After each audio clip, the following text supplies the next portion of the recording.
নমস্কার বন্ধুরা, আরও একটি নতুন ব্লগে সবাইকে স্বাগত জানাই। আশা করছি সবাই খুব ভালো আছো আর আমিও খুব ভালো আছি। তো যেহেতু বাপের বাড়িতে এসেছি তাই সকাল সকাল বোন আমার চুলটা কেটে দিল। দেখো চুলটা এইটুকুই কেটেছি আর চুলের আগাগুলো প্রচণ্ড ফেটে গেছে, জানি না এগুলোর কী ব্যবস্থা হবে। আর ফুলও তুলে নিয়েছি, গাছ ভর্তি ফুল দেখে সকাল সকাল ফুলও তুলে নিয়েছি। আর স্নান সেরে পুজোটাও দিয়ে নেব। এখানে দুই রকম জবা তুলেছি আজকে, লাল আর ঘিয়া। তো রয়েছে এই সাদা টগর ফুল, আর এইটা লম্বা লম্বা কী ফুল হয় জানি না, এটার নাম জানি না। আর এই হচ্ছে সাদা অপরাজিতা। এই ফুলগুলো তুলেছি, তবু 5 রকম হয়ে গেছে।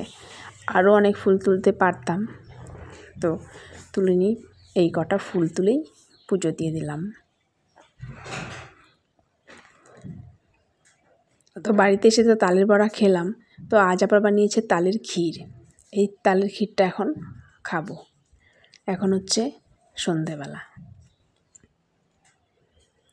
আর ওই দেখো বোনেরও মেয়ে এসেছে। বোনের মেয়ে আসলে আমার ছেলে আর বোনের মেয়ে ওরা শুধু নাচ করতেই থাকে।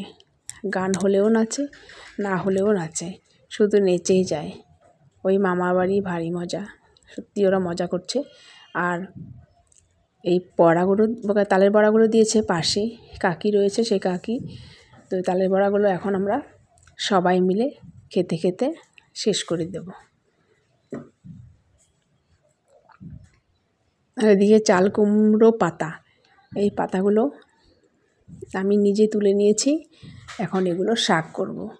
তো ঝুড়ি ঝুড়ি করে কেটেও নিয়েছি, আর নুন মাখিয়ে এইভাবে এগুলো যদি চটকে নিই তাহলে এর থেকে প্রচুর জল বেরোবে।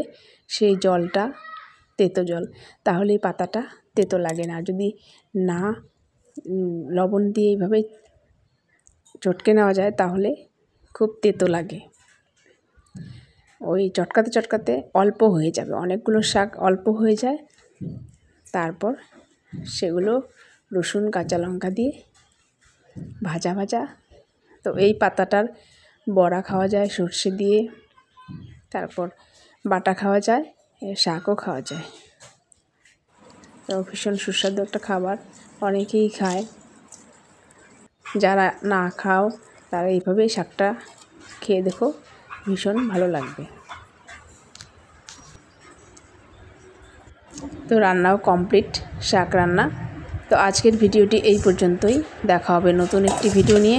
ততক্ষণ পর্যন্ত সবাই খুব ভালো থাকবে, সুস্থ থাকবে।